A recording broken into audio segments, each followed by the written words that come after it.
আরে আরে দাঁড়ান দাঁড়ান, স্কিপ করবেন না, ভিডিওর শেষ পর্যন্ত দেখুন। হয়তো আপনি একটা অজানা তথ্য জানতে পারেন। এই অজানা তথ্যটি জানার জন্য কিন্তু ভিডিওটি শেষ পর্যন্ত অবশ্যই অবশ্যই জুড়ে থাকতে হবে। আপনি কি জানেন পৃথিবীর প্রতি সেকেন্ডে 1000 কিলোমিটার গতিতে ঘুরছে, তবুও আমরা দাঁড়িয়ে আছি, পড়ে যাচ্ছি না, কিছুই টের পাচ্ছি না। কেন এমনটা হয় বলতে পারবে?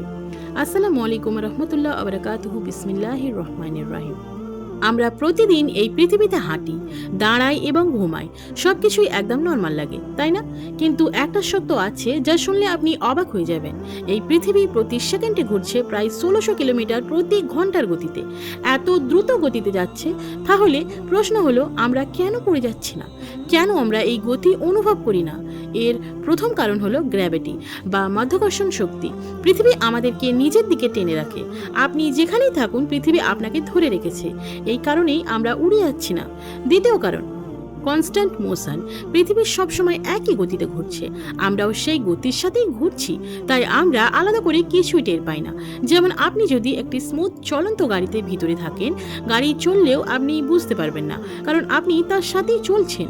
ঠিক তেমনি আমরা পৃথিবীর সাথেই চলছি।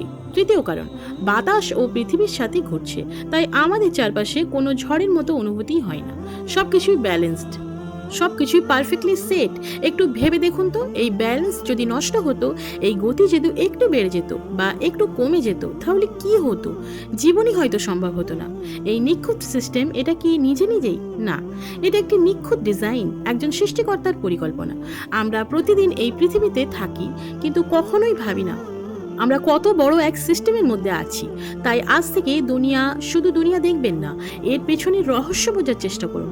আল্লাহ যেন আমাদের সবাইকে তার সৃষ্টি বোঝার তৌফিক দেন, আমিন।